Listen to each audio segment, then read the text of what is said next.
Welcome to PA Timber Goose, a very chilly Sunday morning. It's about 20 degrees outside today. It's a huge contrast to the last time I was up at State Game Lands 257. Today we're going to walk back to the big power line and we'll go back and see where we used to hunt, and then we're going to come out and follow the wire past the gun club and down in the ravine and come out on the power line on the other side. And we'll stop in a few other places along the way. Show you some of the places we used to hunt, and we haven't been back in some of these areas for quite a few years. There's some snow in the ground. Let's see if we can find any deer tracks today. Big power line has a coyote population back there, so if you're a coyote hunter, check it out.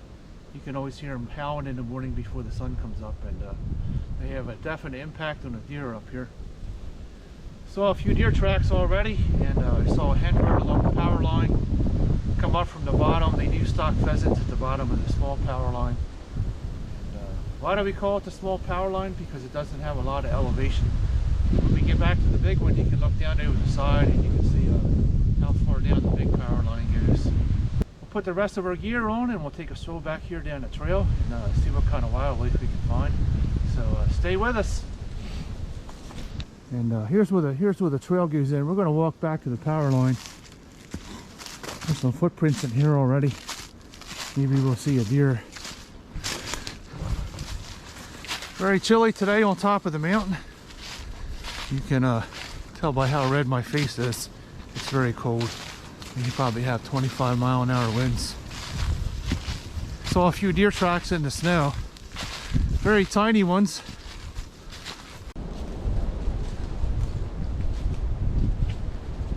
So where'd you get your first deer at? I got my first deer right here on this ridge line right here. Just about 50 yards down over the hill. He come over from my left to my right. And definitely wasn't that windy that day. It's cold, but not as windy. What time did you shoot your deer? I think I shot my deer. It was probably about 8:30 in the morning. What'd you shoot it with? Shot it with my Remington 308. Definitely a good day. Did you have a hard time field dressing it if that was your first one? Yeah, it's definitely a little hard. I kind of laid him up on his back a little bit so I can, clean him without hitting the stomach area and all. And then once I got him opened up, I just kind of rolled him over and let things kind of pulled the things out on the hill. Made it a little easier that way. How long did it take you to drag it out of the woods? It was probably about 2.5 hours. Even though we're not that far from the parking area, it was with all the boulder fields, the mountain laurel, and down trees. It was definitely a struggle getting it out. How old were you when you shot it? I think I was about 19 years old. Luckily that day my uncle was up here with me, and he was sitting a couple hundred yards to my right. 1987? 1987. There we go. That was a good year. Good year. Now I'm 55. Yep. That was hunting partner's first deer, and we're going to continue down the trail here. Very chilly. Hopefully the camera will hold out. We're having some issues, and we'll go back out to the wire and stroll out to the other power line. Stay with us. This place used to be overrun with deer. Also, like Devil's Hole, they would come back on the top of the ridge here and lay in the sun, and then when you came through they would run down over top of the ridge. Lots of dead trees in here, a lot of stuff cracking in the wind. Hopefully nothing will fall down on us. We got to try to stay safe here. Lots of posted signs. Here's a fresh one there.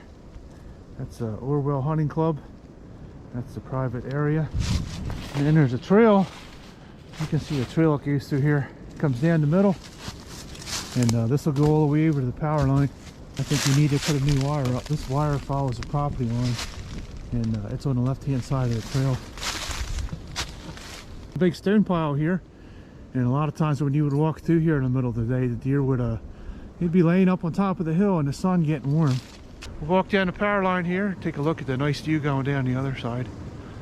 Sun's starting to come up, so it's starting to warm up a little bit. Hopefully it'll warm up a few more degrees and the wind will stop. All right, let's continue down the trail here and see what else we can discover. It gets very warm up here. Once the sun gets into this area, it's very open. And most of the deer in this area, they'll come up the front of the mountain out of the cornfields in the morning. And after they come up the front of the mountain, they'll head back to Atlas Powder Company and they'll spend the whole day back there. And then when it gets dark, they'll start to make the loop again. So this spot doesn't hunt very well from about 12 o'clock on. Most of the deer that we got out here were always before 10 o'clock. There's some purple paint on the tray. Doesn't really have the same effect as a posted sign, but you can't tear that off. A lot of places you put posted signs up, hunters will pull them down. Hunt in that area, say they never saw the sign, but the purple paint will be there for quite a while. It'll last a little bit longer. I used to always like walking through this area. You could sneak through here early in the morning with your rifle, and you would always bump a few deer on the top here. See them flags running through the woods and waving at you bye-bye.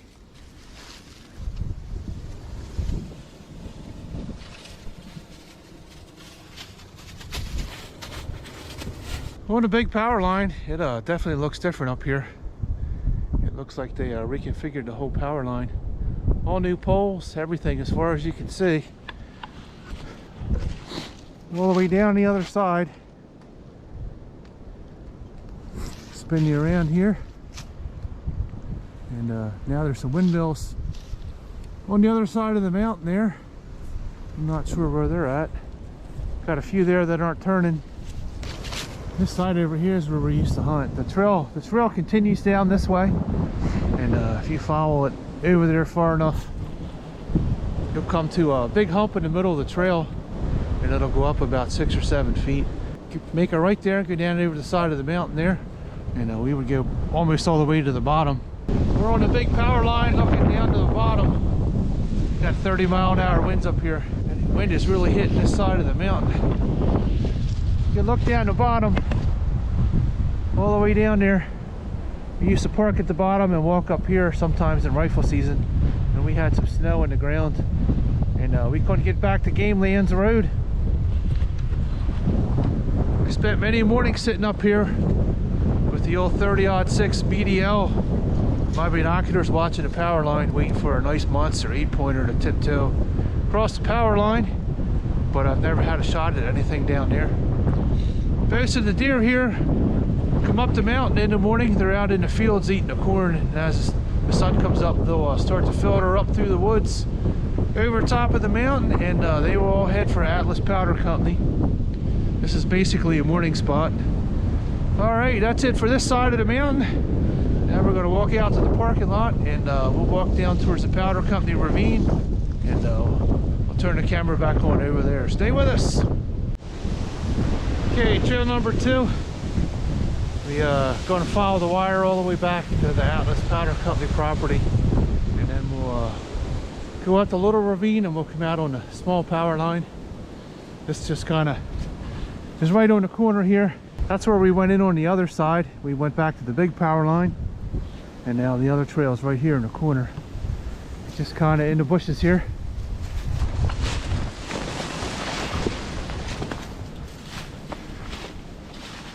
Hopefully once we get down in the little ravine, the wind should stop. This side always seemed to hunt better after Christmas. I would come back in here with my muzzle loader. Got a few deer back here with the inline. Never any with the rifle, but I always saw deer back in this area.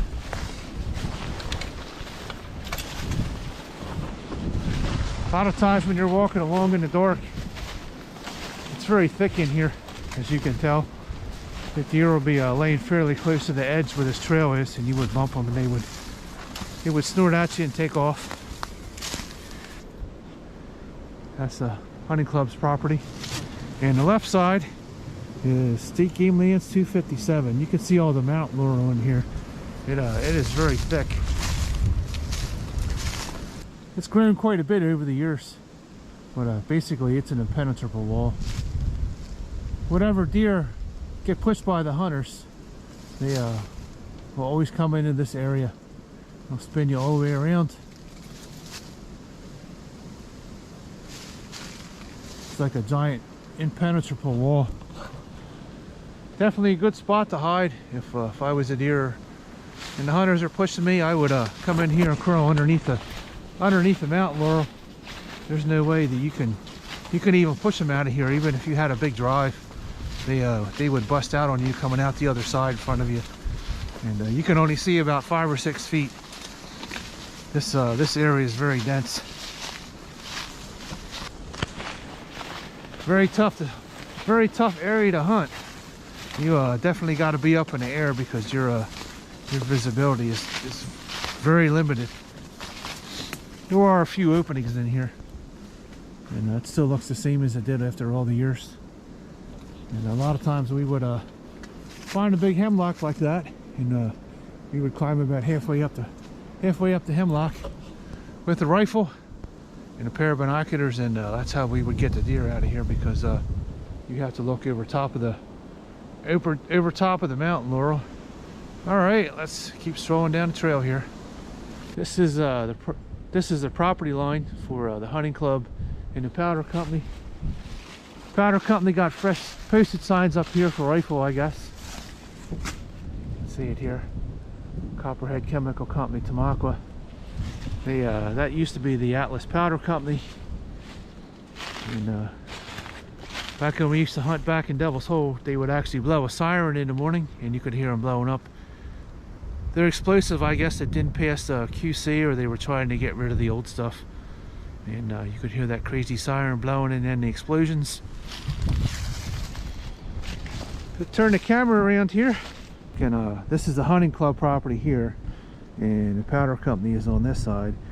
Down on the other side of the ravine here, it'll go all the way back to Devil's Hole State Game Lands 222.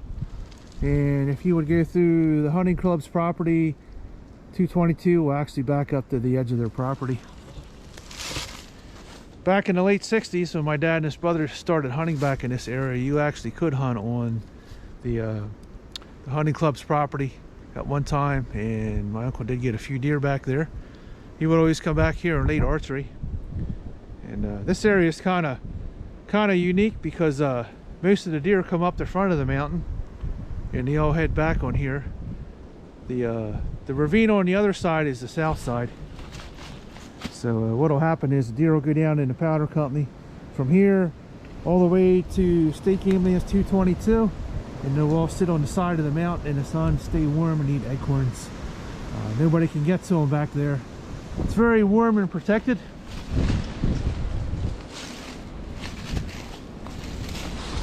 So if you decide that you want to hunt this area in the afternoon, you're probably not going to see anything. This mostly is a morning area. Trying to keep the sun off the lens there so you can see me. Still very windy, but this is a really cool area. There's a stream at the bottom. We're going to follow the trail down over the bottom here. We'll show you that, and we're going to take a break down there and eat some lunch. So stay with us. Still exploring Game Lands 257, and we explored the small power line, the big power line, and I call this the small ravine. And very cool area back here. You can see for miles from the top of the mountain here. Turn the camera around. We'll do a pan around here, and you can check out the beautiful scenery. Lots of mountains in the distance.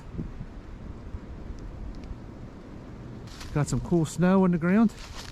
Here's our hunting partner. We're gonna get down over the edge here, drop in a small ravine, and take a break down there. We should be out of the wind once we get down the other side. Got a lot of water in that little stream. That stream used to have native trout in it a while back, and it dried up a few times. I'm not sure if there's any trout left in there or not. That stream is spring fed. You follow it up, it comes right out of the ground.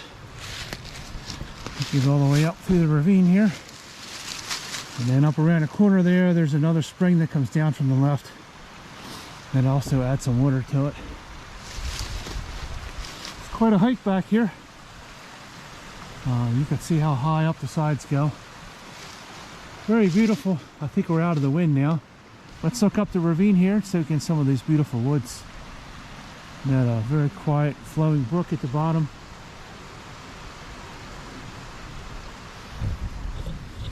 Love coming back here. It's very peaceful. No road sounds whatsoever. The wind blows down the middle of the ravine a little bit, so it's still kind of chilly, but we're off the top of the mountain. Giant pine tree. I wonder how old this pine tree is. Probably 200 or 300 years old. It is, it's massive. All the way up. You look up there, this was somebody's tree stand. There's a bolt sticking out there. There's a bolt sticking out there. There's one up there. But this tree could tell some stories. Climbing up that giant pine tree, watching over the valley floor here. It's very beautiful back here. The tree canopy has changed very drastically. This area in here has a huge infestation kill. Almost all the oak trees up there are all dead. All the way around, all the way down to the bottom where we came down the side. This area in here used to look like Devil's Hole. It was solid green with hemlocks, and a lot of these places, especially where the water's coming out of the side here. On the left hand side, that's the main source for that stream. It was covered in giant green hemlocks, and it's very dark in there. Forest is definitely changing, and it didn't change overnight. It took about 20 years. A lot of these areas we've hunted for a long time, and sometimes the changes happen quickly, and sometimes the changes happen slowly. It took about 20 years for all the hemlocks in here to die, and it took about 5 years for the oaks to die from the spotted lanternflies. Black birch and maple trees are going to be the dominant species in here. They drop way more seeds than the oak trees, though. There are a few red oaks left in here, but the majority of them are dead. And over the next 20 years, I'm sure the forests of Pennsylvania will change very drastically. Snow's starting to melt off here. Still very windy, and got a few more places to stop, take a look at before this video is over. So thanks for hanging in there. Not clicking through. We have a few more topics to go over and a few more places to stop and look at. Alright, let's move on to our next spot here. This is the last stop for State Game Lands 257, and this will be the end of the video. Back in the day when we started hunting this area, none of this was here in the park. We can turn the GoPro around. We have some nice picnic tables here.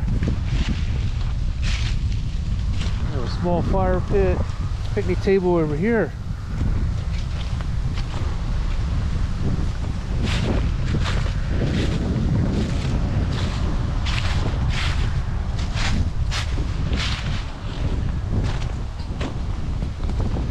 It's really changed a lot over the years. Man, it's really windy down here.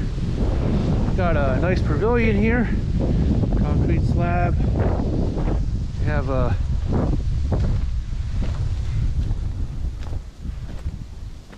couple more fire pits here. I want to have a nice fire. There's some charcoal grills here. Got a sliding board swing set. Got a basketball court, tennis court on the other side in the township building. It's definitely changed a lot over the years, and doesn't look like it used to. A lot of houses around here now. There's a new house up there in the corner. There's one over there. They never used to be there. Got a nice little merry-go-round there too. State Game Lands is right on the other side of the road. You know, what we would do was park down here, and we would go in about 150 yards off the road, which would be the safe shooting distance for a safety zone, and you could hide inside the woods there, and the hunters would drive the deer off the mountain behind me, and they would run across the field here, and you could actually harvest the deer right behind the township building. This area used to have a lot of deer, and it's kind of a shame if you're a new hunter, you don't know what it was like hunting back in the 80s and 90s. Before the new deer management plan started in 1999 with our herd reduction plan to where we are now. You can walk down the road here a little bit. There's the state game lands behind us. That's what it was like hunting state game lands 257 back in the heydays of our deer hunting. Back in the years of back in the years when we had a lot of deer and we had a lot of deer hunters, this area is really built up. And a lot of attitudes towards the deer hunters up here have changed quite a bit.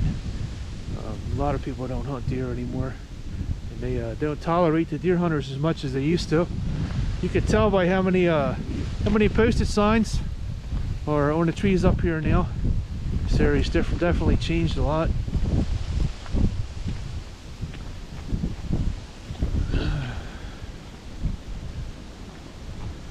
Lots of deer hunters in those days. Everybody was a deer hunter. Everywhere you looked, you saw a blaze orange or a deer hanging in the backyard on a tray, whether it be a doe or a giant buck. That's the end of this video. Thanks for coming along. Second video for State Game Lands 257. Like, share, and subscribe. Hit that notification bell. Anytime I post a new video to PA Timber Goes 2, you'll be notified. As always, we'll see you on the next video. Thanks for coming along today, and we'll see you out there.